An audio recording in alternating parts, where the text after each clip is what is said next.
Welcome back, and in this module we're talking about how to secure your cyber identity, how to keep it safe.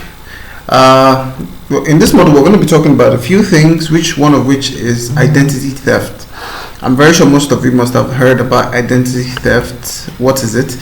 It is using someone else's credential without their knowledge or permission. It is very common, the popular Yahoo or what you call G or internet fraud, internet scam. It's mostly from the channel of identity theft. They steal the identity of somebody and they communicate with another person with the stolen identity. So they pose to be who they are not by virtue of some, credentials or some details that they've been able to acquire to represent themselves as somebody else. So identity theft is one, and the most common motives include fraud and harassment. So that's the primary reason why anyone would want to steal anyone else's identity, for fraud and to harass. And to effectively carry out an identity theft, the targets include your phone, your email accounts, your online community credentials. That's your email, your social media platforms, your social accounts, your Instagram passwords, Facebook passwords, and so on and so forth. And the most common target is your PIN or your password. Once they have access to your PIN or password, they have access to your account, because usernames and login usernames most of the time are public information, but the password is private, and once they have your password, they can always get what your username is. And so the most common target is your password or your PIN. And that brings you to the question, how secure really is your password? So to find out how secure your password is, there is a test, and you can perform this test at www.howsecureismypassword.net. That will help you to test your password strength and see how secure your password is. So we're talking about password strength. To withstand dictionary and brute force attack, ensure that your password is not an English name or word that can be found in the dictionary. It contains at least eight characters, combines letters, both uppercase and lowercase, numbers and symbols.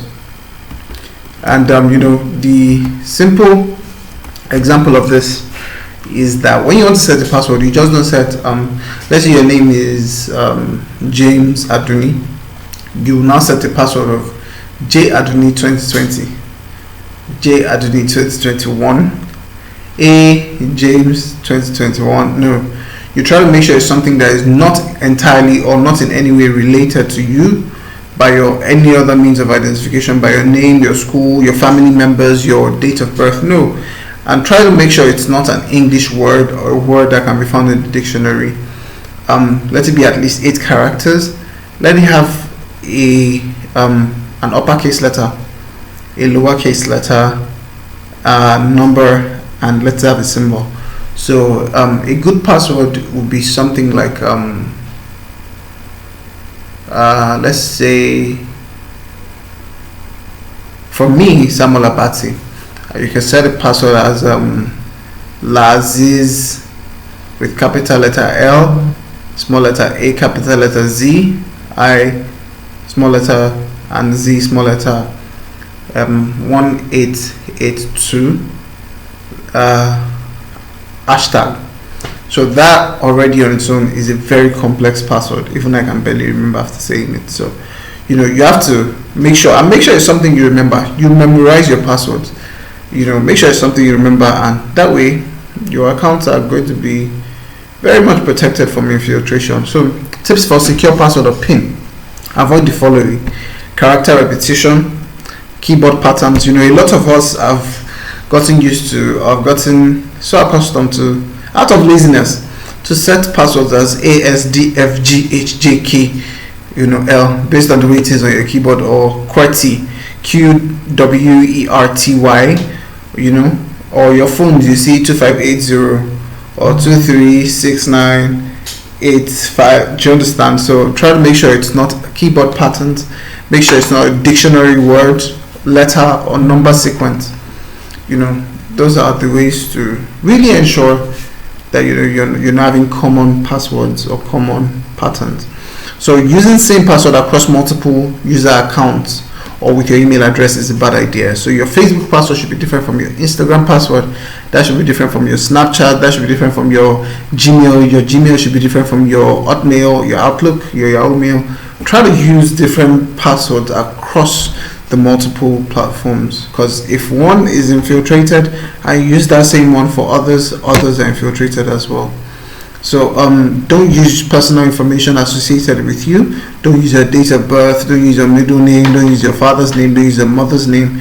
Try to use information, things, words that are completely unrelated to you. That way you can be guaranteed of a very secure password. And do not save your password on your device. So some people have in their notepads password to all my social media accounts. So a day will come, if that's leaked, then it means you have been stripped of all your social and digital privacy. Do not share your password with anyone. Nobody should have your password. So let's look at this website. What website is this?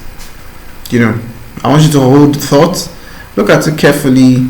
Obviously, everybody should know this website. If you don't know what website this is, it is very disappointing. I wonder where you've been all these years. But take a good look at this website. We're going to come back to it. But before we do, let's talk about phishing. What is phishing? It's pronounced phishing, by the way. What is phishing? Phishing is an attempt to acquire sensitive information such as usernames, passwords, and credit card details. Sometimes indirectly money, often for malicious reasons, by masquerading as a trustworthy entity in an electronic communication. I know that might seem like it carries so much grammar, but let me break it down to you.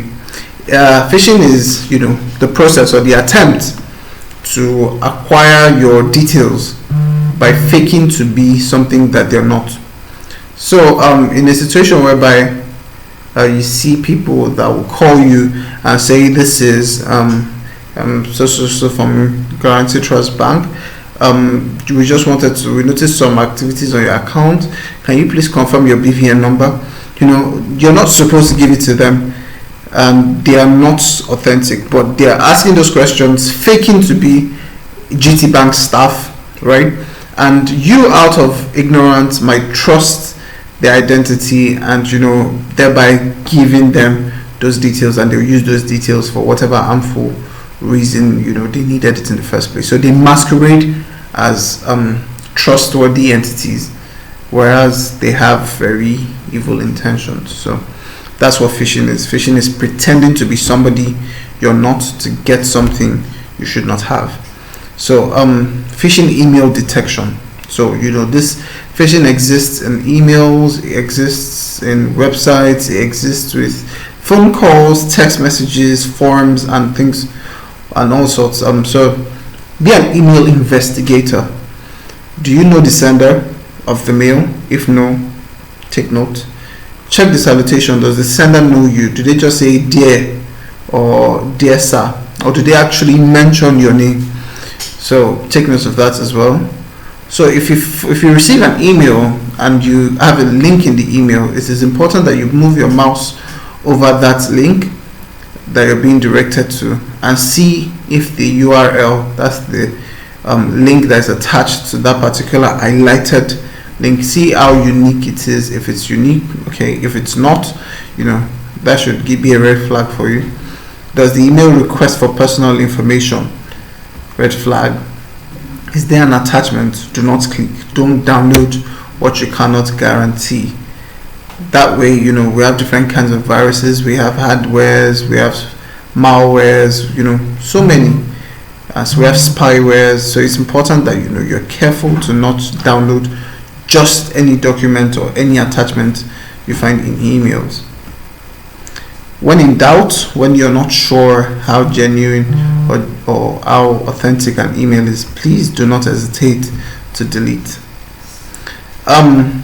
as before we dive into this one, let me take you back to that page that we saw in the beginning. Yeah. So I'm very sure most of you have said this is Facebook. Unfortunately, you are wrong. If you can look at this picture carefully, the whole platform looks like it's Facebook. But it's very important that you always find a way to go to the URL of whatever link or whatever page you find yourself.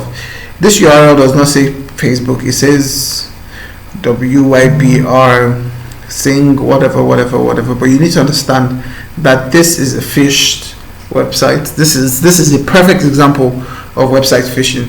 So if you input your email address into that space and your password into that space, most likely what you're going to see is maybe congratulations or whatever, or an error, and it may just be like, oh, you just need to refresh the page, or it may redirect you to the original Facebook page. But the process of inputting your email address and password into those boxes and clicking login, automatically those details have been downloaded into their database, into the database of whoever did that in the first place, and it makes it vulnerable and available to use for whatever harmful purpose they initiated it in the first place. So if you look at this as well, this is an email from Zenith Bank, and the email has the Zenith Bank logo, accounts additional verification. This is an email that requests for your details. But how do we know this is fake? We can see that it's fake by this. You can already see that the sender's email is not an official or verifiable email address. So Zenith Bank will never send you an email with an address that is not recognizable or authentic. Always keep that in mind. And moving forward, look at this. This is a sample of a phishing site, just like the one we looked at earlier, the Facebook one. So this site looks like a Zenith Bank website, has access codes, has username, has password boxes to fill, and then in the end, if you look at the URL says associateforchange.org.media/media/direct. Obviously that is not a Zenith Bank authentic URL. So you look out for these things before you engage such websites. So be careful before you fill forms on websites. Always look out for their URL to make sure you're not on a phishing site. And phishing phone call detections. So when someone calls you, hello, my name is this from this, be a phone investigator. Is there a request for personal information? That's a red flag. Is there a sense of urgency? Most times when these people call you, they say, oh, there's an emergency, we need your, they try to get you to not think the process through carefully, but make sure whatever involves you releasing your personal information to someone over the phone or on the internet, make sure you thoroughly scrutinize whoever is requesting for these information, and do not ever release personal information on phone calls or things like that. Is there a sense of urgency? Red flag. When in doubt, please do not hesitate to press the red button. Thank you very much. So security tips, top internet safety rules. Log out of sites when you are through. Avoid session swap. Do online shopping and internet banking on encrypted sites. Check for HTTPS. So when you're on a website that requires you to put in your banking details or anything of that sort, look at the website link. If it just says HTTP, please do not engage such sites with your personal information, because they are not secure or encrypted. Always look out for HTTPS. As much as possible, do not access your online accounts from a public system. Always make sure you do this on your private devices. Keep your devices up to date and updated. Do not ever share your password or pins with anyone. We said that earlier. And with that, that is the end of the module. Thank you very much.